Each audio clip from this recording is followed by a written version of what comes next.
간첩의 지령에 의해서 야당이 탄핵 내란 어떤 그 선동을 하고 조작을 한다. 여차하면 대한민국을 폭파할 수도 있는 이런 어떤 그 수준의 망상이라고 생각을 합니다. 안보 현실을 일깨우기 위해서 안보의 엄중함을 계몽하기 위해서 북한에 선전포고합니까? 직무복귀하면은 야 내가 선전포고 권한 있지 이런 거 검토하지는 않을까 싶어요. 명태균 씨 관련된 이슈가 네. 또 수면 위로 올라왔습니다. 어제는 윤석열 대통령의 그 말이 맞네라는 그걸로 상징되는 그 네, 영상의 길게 나왔죠. 긴 버전, 그러니까 전체 버전이 나온 건데 일단은 윤석열 대통령이 작년 11월 7일 날 했던 대국민 담화.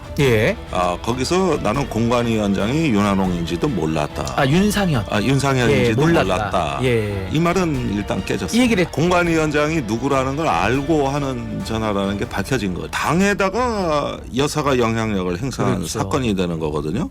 그러면 당을 조사 안 할 수가 없는 거예요. 만약에 그 검찰이 수사를 안 하면은 결국은 여권의 대선 주자들을 보호하는 형국이 될 것이고, 또 수사를 하면 이제는 검찰발 여당의 사법 리스크가 야당의 사법 리스크를 상쇄시켜서 서로 할 말이 없어지는 거죠. 반짝이 같은 어떤 시한폭탄이 등장을 했다.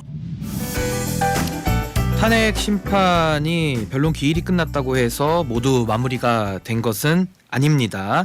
계엄 이전부터 말이 많았던 사안들이 꽤 있죠. 이와 관련해서 우리 김종대 전 의원님과 함께 깊은 이야기 나눠보도록 하겠습니다. 의원님 어서 오세요. 안녕하십니까? 의원님 요즘 참 그 뉴스도 많고 챙길 것도 많은데 머리에 좀 지진 나거나 이러시진 않으십니까? 뉴스의 노예가 돼가고 있구나. 우리가 참 이걸 안 볼 수는 없고 그러니까 이런 면에서 좀 지금 뉴스라는 것이 어떤 그 사실보다는 의견에 이제 이렇게 많이 끌려가는 뉴스들이에요. 이 언론은 사실 여부를 다투지만은 정치는 의견을 다투는 영역이거든요. 그런데 의견이 극단적인 의견들이 다투는데 그게 그냥 뉴스가 되는 거예요. 이럴 경우에는 무언가 내가 판단할 자율성, 나의 어떤 주권이 희미해지고 뉴스에 끌려다니는 듯한 느낌이 들 때 이때가 위험합니다. 그래서 여러분들께서는 일단은 사실이 팩트 체크가 잘 되는 언론을 좀 많이 보시고 그다음에 판단은 내가 한다는 생각을 잊으시면 안 됩니다. 그냥 이렇게 막 무의식적으로 끌려갈 때 뉴스도 독이 될 수도 있다. 이러면서 지금같이 아주 이렇게 패단이 심한 시기도 없었던 것 같습니다. 그래서 신인교회 아침 저널이 더 팩트를 쫓아가고 또 올바른 관점을 더 가질 수 있도록 더 분발하도록 하겠습니다. 탄핵 심판 어제는 이제 최후 진술이 양측 있었습니다. 윤석열 대통령 측 또 국회 측 이렇게 어제 있었는데 윤 대통령 진술 중에 또 국회 측 진술 중에 가장 인상적이었던 부분을 좀 한 대목만 꼽는다면 어떤 게 있을까요? 간첩의 지령에 의해서 야당이 탄핵 내란 어떤 그 선동을 하고 조작을 한다.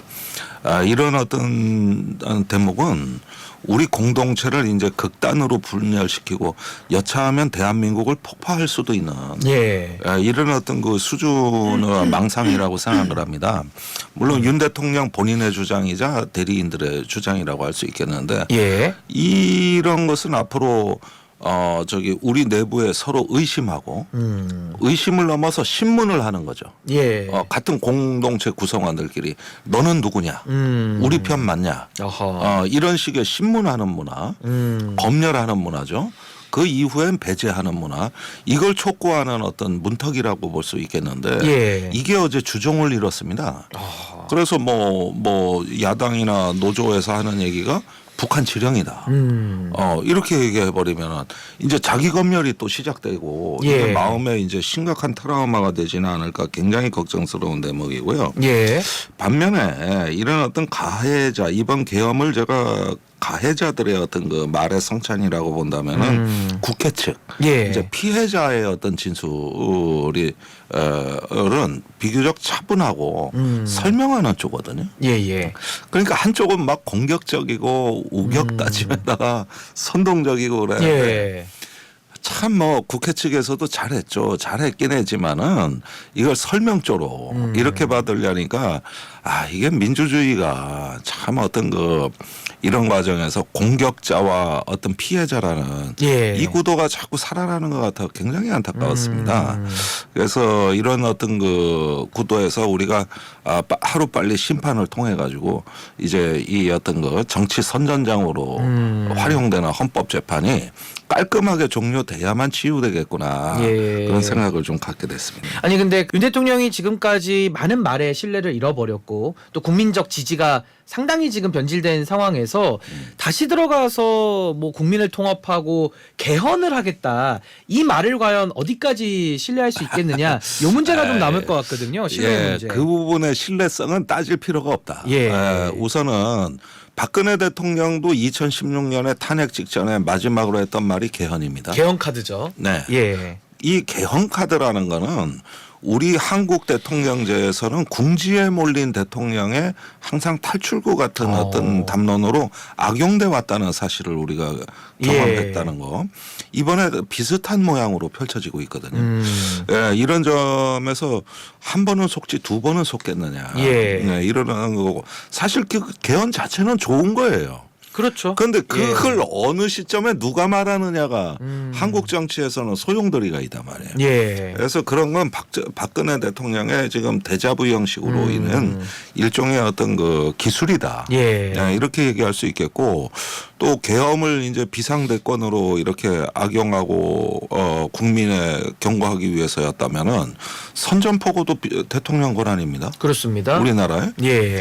그러면 안보 현실을 일깨우기 위해서 안보의 엄중함을 계몽하기 위해서 북한에 선전포고합니까? 그러니까 위험천만한 일이죠. 그렇죠. 이런 상상도 가능해지는 거예요. 이제는 그냥 국민에게 뭐 야당의 폐악질, 주권 침탈 세력 이런 것들을 갖다 경고하기 위해서 그러면 계엄을 경고용으로 활용했다 그러면 선전포고는 왜 안 됩니까? 그러니까 뭐든지 할 수 있다로 귀결이 되잖아요.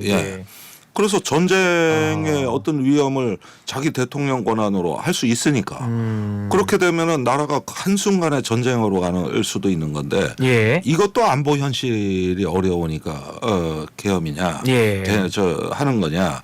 그런데 어제 마침 또 최후 진술에서 안보 얘기가 많이 나왔어요. 북한 얘기도 많이 나왔고 국방 예상 깎은 거. 국방 이런 거 얘기 많이 하고 또 중국인들의 침투설 이런 거 의외로 윤석열 본인이 부정선거보다는 이제 방향을 중국과 북한의 어떤 침투, 지령, 안보의 어떤 붕괴 이런 걸로 이제 이야기를 하는데 저는 대한민국만큼 어떤 국가 안보 자산이 많고 또 안보에 종사하는 어떤 대규모 군대를 유지하고 또 유사기관을 운영하면서 이게 여태까지 이렇게 지켜온 나라를 무너지고 있고 망한다는 식으로 얘기하면은 그 다음 순서는 직무복귀하면은 야 내가 선전포고 권한 있지 이런 거 검토하지는 않을까 싶어요. 그러니까 국민들이 갖고 있는 불안감을 이야기해 주신 것 같습니다. 자 주제를 좀 바꿔서요. 명태균 씨 관련된 이슈가 또 수면 위로 올라왔습니다. 최근에는 김건희 여사의 육성이 나왔고요. 잘 될 거예요라는 그 유명한 육성이 나왔고 또 이제 어제는 윤석열 대통령의 그 말이 많네라는 그걸로 상징되는 그 영상의 긴 버전, 그러니까 전체 버전이 나온 건데 이를 통해서 확인할 수 있는 것은 공천 개입이 있었다. 내지는 비선이라고 하는 김건희 여사와 명태균 씨가 개입을 했다. 그러면 이제 공당도 거기에 협조했다. 이런 부분까지는 퍼즐이 좀 맞춰지거든요. 의원님, 이 이슈가 앞으로 어떻게 전개될 걸로 좀 예상하십니까? 일단은 윤석열 대통령이 작년 11월 7일 날 했던 대국민 담화. 거기서 나는 공관위원장이 윤한홍인지도 몰랐다. 윤상현. 윤상현인지도 몰랐다. 이 말은 일단 깨졌습니다. 이 얘기를 했죠. 고3처럼 바빴다. 그 얘기를 했습니다. 그런데 공관위원장이 누구라는 걸 알고 하는 전화라는 게 밝혀진 거니까. 여기 이름으로 상현이라고도 나옵니다. 그렇습니다. 이래서 말의 진실성은 이제 뭐 다 이번 녹취록에서 보여주는 바가 있다고 생각이 되고요. 이후에 이 윤석열 부부 특히 김건희 여사에 대한 앞으로 조사가 어떻게 진행되느냐가 관건인 것 같습니다. 예.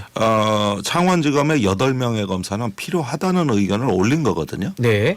그런데 수사가 어떻게 된 게 정치 자금만 수사하지 그 정치 자금의 원인이 된 공천 개입을 수사하네요. 본질을 안 하고. 그렇죠. 예. 여기서 몸통은 공천 개입이고 그렇죠. 그것으로 파생된 깃털이 정치 자금입니다.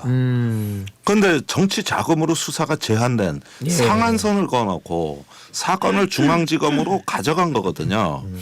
이게 지금의 상황이라면은 검찰에서 이 어떤 명태균 이 파일을 창원지검이 인식한 그대로. 예. 그래서 김건희 소환으로부터 시작해서 이 문제를 규명을 해야 되는 것인데 여기에는 이제 여권 상당수 인원에 대한 수사가 불가피해집니다.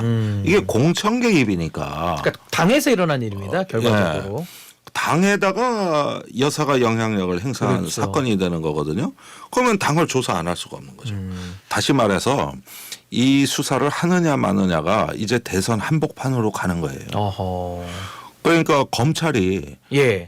대선 한복판에 또 키를 쥐는 이런 검찰발 대선 쓰나미가 이제 불어올 수도 있는 조짐인데 만약에 그 검찰이 수사를 안 하면은 결국은 여권의 대선 주자들을 보호하는 형국이 될 것이고, 예. 또 수사를 하면 이제는 검찰발 여당의 사법 리스크가 예. 야당의 사법 리스크를 상쇄시켜서 서로 할 말이 없어지는 거죠. 누가 누굴 얘기합니까? 뭐 X 묻은 개가 겨 묻은 개를 욕하는 격이 돼버리는. 그러니까 엄청난 폭발력이 예상된다. 일종의 예. 판짜기. 판짜기 같은 어떤 시한폭탄이 등장을 했다.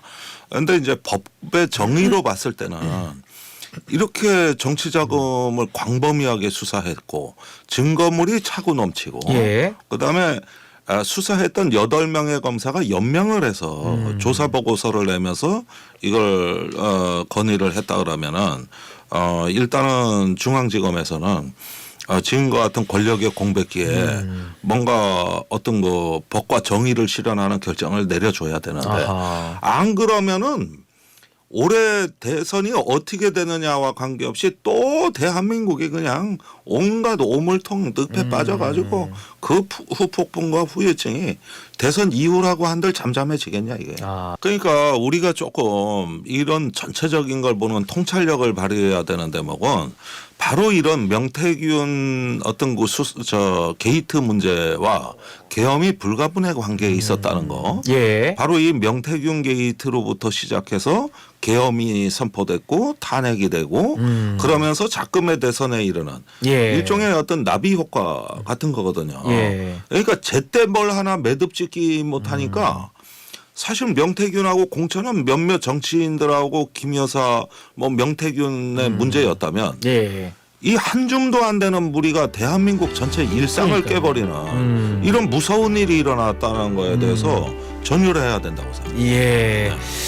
여기까지 듣겠습니다. 지금까지 김종대 전 의원님과 함께했습니다. 의원님 고맙습니다. 네, 감사합니다.